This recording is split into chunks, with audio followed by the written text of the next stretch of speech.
Olá, todo mundo de qualquer lugar deste ou de outro mundo, muito prazer. Como é que vai a senhora?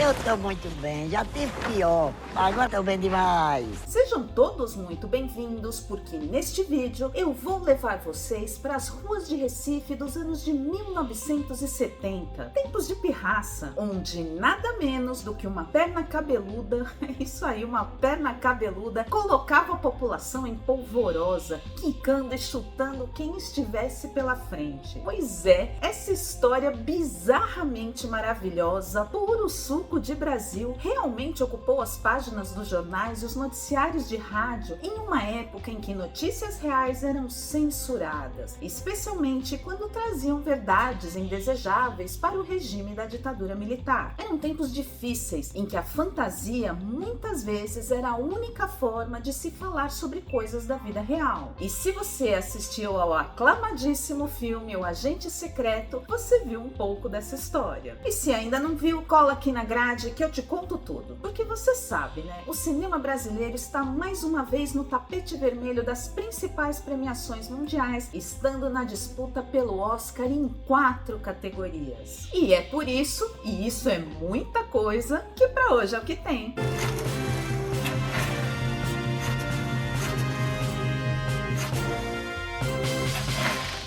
Se tem uma coisa que eu adoro nessa vida, é uma boa história bizarra. Isso aí você já deve ter percebido se já assistiu algum vídeo por aqui.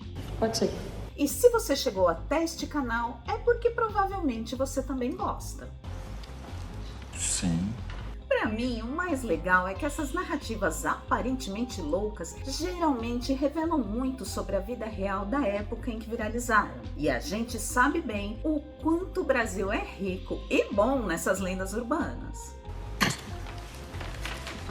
Uma delas ressurgiu no imaginário popular por trazer um dos personagens mais carismáticos do premiadíssimo filme O Agente Secreto de Kleber Mendonça Filho. Na verdade, eu tô falando de ninguém menos do que a perna cabeluda. Eita! Pois é, uma perna masculina sem corpo, cabeluda e raivosa, que quica pelas ruas escuras da cidade de Recife, chutando violentamente quem estiver pela frente.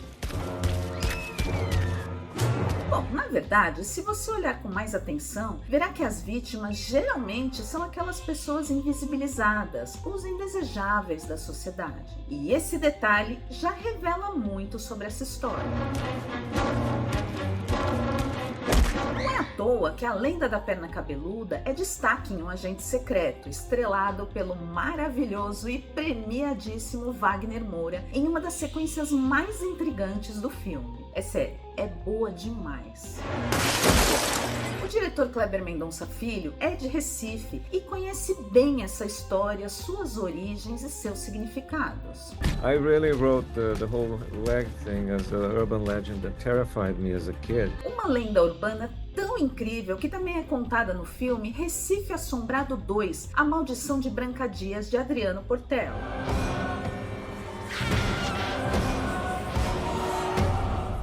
Inclusive, na divulgação deste filme, no Halloween de 2025, uma enorme escultura da perna cabeluda foi instalada no Marco Zero da cidade. Com 8 metros de altura, pesando 600 quilos, a perna cabeluda está no coração do Recife. Ela foi feita pelos artistas plásticos Gil Calife e Henrique Menezes. É por isso que eu vou te contar aqui tudo sobre essa lendária perna raivosa do Pernambuco. Daqui vai pegar fogo, Mas antes de mais nada, já deixa aquele seu like saltitante neste vídeo e compartilhe com todos aqueles seus amigos que também amam curiosidades legitimamente brasileiras. E não deixe de se inscrever no canal para que ele possa crescer e mais pessoas cheguem a essa conversa. Nos anos de 1970, quando o Brasil vivia sob uma ditadura militar, o jornalismo enfrentava um desafio diário em nosso país. Afinal, como publicar as notícias importantes do dia a dia quando tudo o que realmente importava era proibido pela censura? Sancionada em 1967, a lei de imprensa já previa a censura de jornais em alguns casos. A intenção de amordaçar a mídia ficou mais clara no ano seguinte, quando foi decretado o Ato Institucional número 5.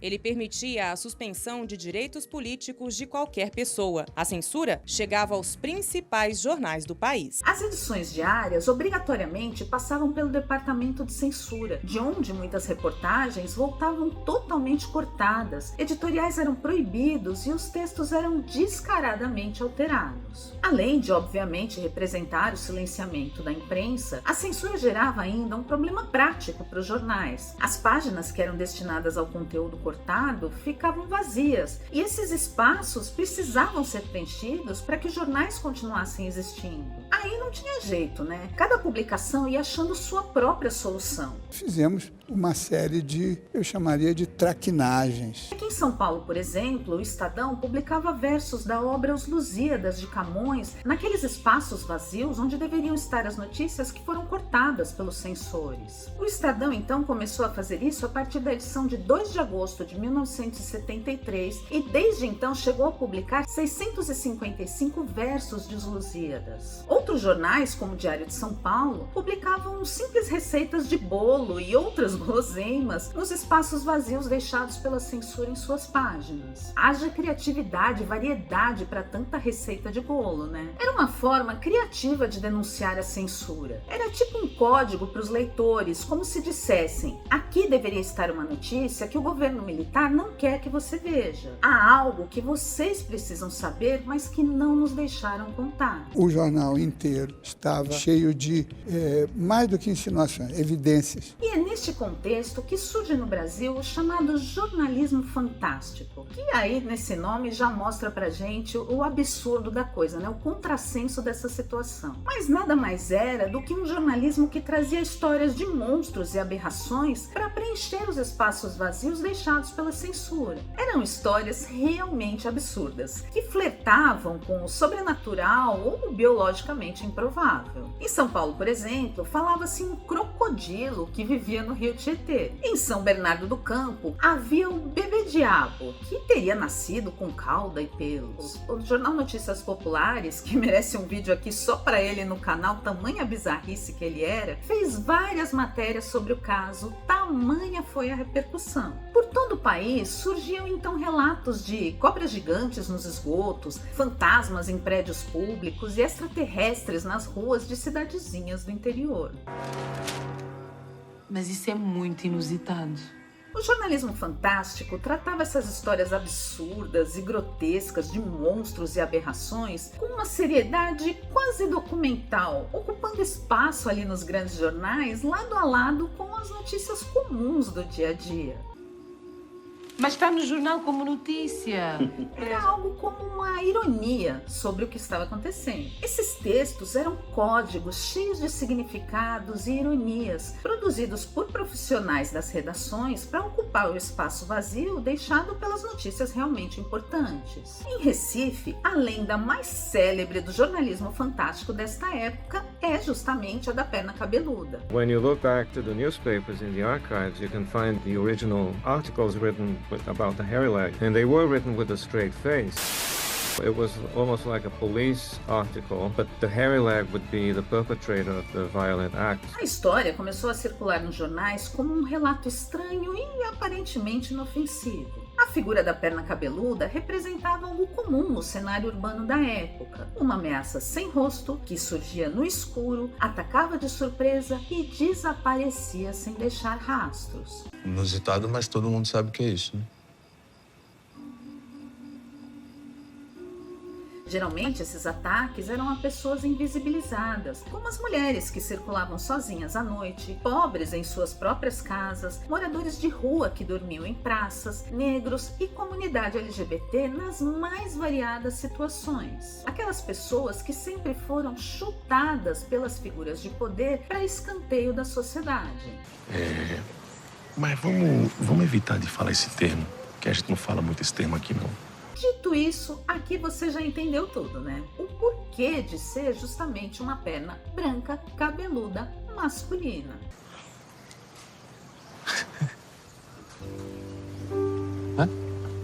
por isso que a Perna Cabeluda é tratada em Um Agente Secreto como um personagem importante. Ela não tá ali por acaso, porque ela representa justamente o clima da época retratada, de um momento da nossa história em que havia um perigo sempre à espreita, mostrando todo o contexto de uma época da nossa história em que era mais seguro silenciar.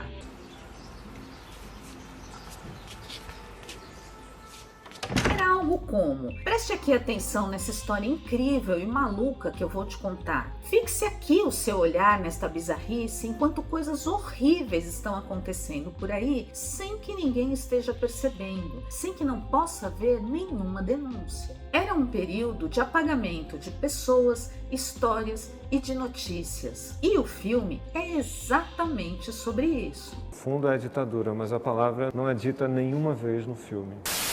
Na parte final do filme, eu acho que o filme tira a máscara e revela que é um filme sobre história e memória. Note que o personagem Armando, vivido por Wagner Moura, é de pouquíssimas palavras. Daí talvez a grandeza de sua atuação, minimalista, quase silenciosa, mas cheia de olhares significativos e expressões corporais tensas.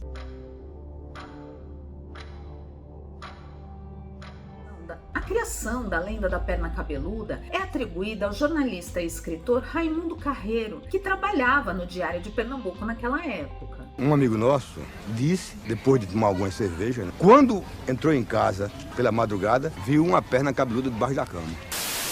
Claro que o resto da perna cabeluda estava debaixo da cama, só apareceu a perna.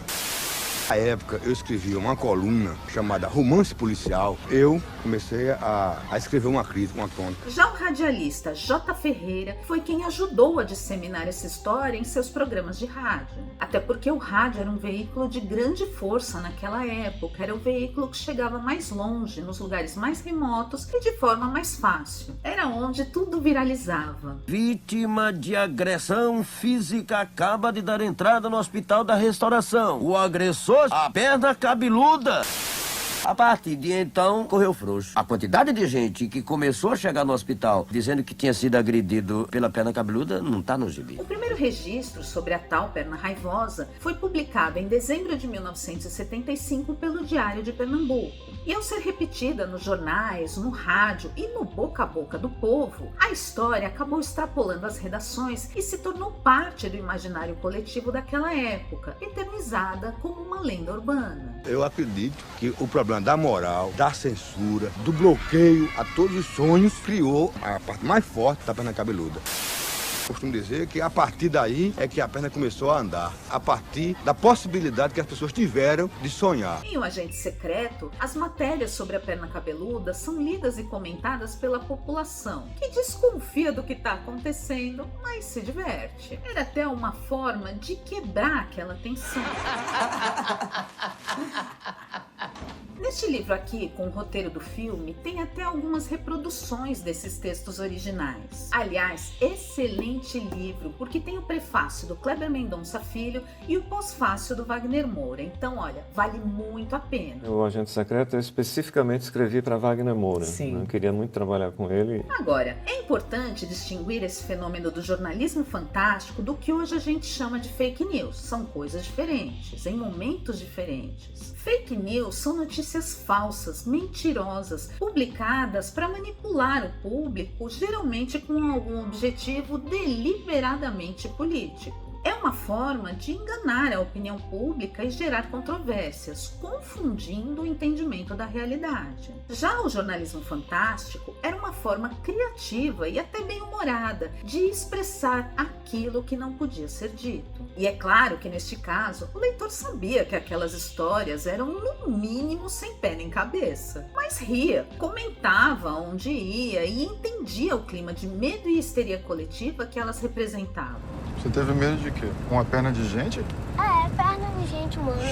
Onde você viu isso? Na televisão? No rádio do vovô. Com o fim da ditadura e o afrouxamento da censura, esse tipo de jornalismo perdeu sua função histórica, claro. E a grande imprensa voltou a falar do real de maneira direta. E o fantástico acabou migrando para outros espaços, como os telejornais policiais sensacionalistas e as redes sociais. Nossa equipe também registrou imagens do suposto alienígena. É noite. No escuro, ouvimos o que seria a voz de Bilu. Mas aí já sem o contexto histórico da repressão e da censura. Histórias que perderam sentido simbólico e se transformaram apenas em apelo midiático vazio. Uma forma de apelar por atenção, engajamento e monetização, é claro. Bilu diz que quer dar um recado. Qual a sua mensagem para a Terra, Bilu? Temos que buscar conhecimento. E se você ainda não assistiu O Agente Secreto, deveria. Pode até ser que você não goste, porque não é um filme de narrativa linear. I enjoy people discussing on the internet, in the media, and even outside the screening room, who is the secret agent. I have my own ideas, but I would never really go into details. Muita gente não gostou, muita gente nem entendeu. Tell us about the name, the secret agent, because I think it was a bit deceptive, but maybe I missed something. Once the democratic system breaks down, any normal, honest citizen may begin to feel like a secret agent. Because the things you stand for and the things you think and say, that will immediately put you in the position of being under persecution. Mas é um filme cheio de camadas que gera inúmeras discussões, e isso é maravilhoso. E bota a cabeça da gente pra funcionar. Eu aqui já digo que amei, porque saí do cinema intrigada, questionando ali várias coisas e tentando entender outras.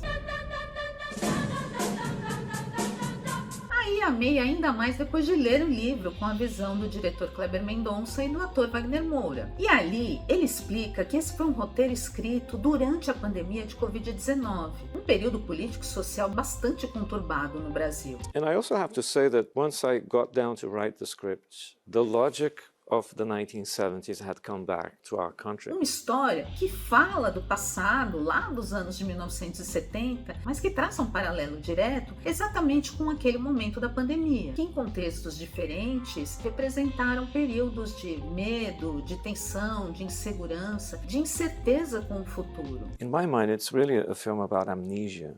And many countries and many societies, in fact, they want to forget. Because it's not comfortable or it's not political to remember. E por sua qualidade e ousadia narrativa, O Agente Secreto chamou a atenção em todo o mundo e tem sido aclamado nas principais premiações internacionais de cinema. No total, já são mais de 60 troféus em cerca de 40 premiações, incluindo as de melhor ator e diretor no Festival de Cannes, na França, e de melhor filme de língua estrangeira e melhor ator no Globo de Ouro nos Estados Unidos. And the Golden Globe goes to Wagner Moura. E olha aí, hein? Um ano depois de Ainda Estou Aqui fazer sucesso no mundo inteiro, a gente tá de volta com Agente Secreto. Brazil does seem to be having its moment right now, and it's interesting that this film comes a year after I'm Still Here. E isso é motivo de orgulho, sim, porque a nossa cultura sendo mostrada aí para todo mundo. I see Brazilians rooting for this film, and seeing this film as theirs, as part of their culture, or something that represents them. This is actually, honestly, my favorite part of this whole thing that's going on. São tantos prêmios em tantos lugares que eu vou até deixar a lista de todos os prêmios recebidos por Agente Secreto até aqui na descrição deste vídeo. Dá uma olhada lá e vê se não é pra gente se encher de orgulho.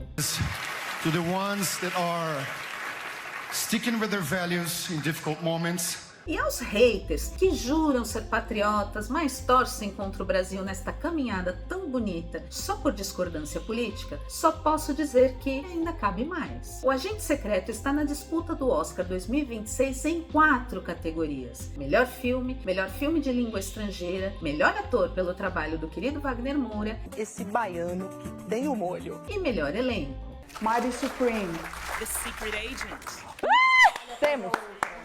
Temos, hein? Eu queria muito que a diva Tânia Maria também tivesse sido indicada em atriz coadjuvante pelo seu trabalho como a Dona Sebastiana, que tem uma presença maravilhosa no filme. Oxente, a senhora nunca me contou isso, Dona Você nunca me perguntou. Queria, mas infelizmente não deu. Vamos mudar esse clima, eu vou dar uma música.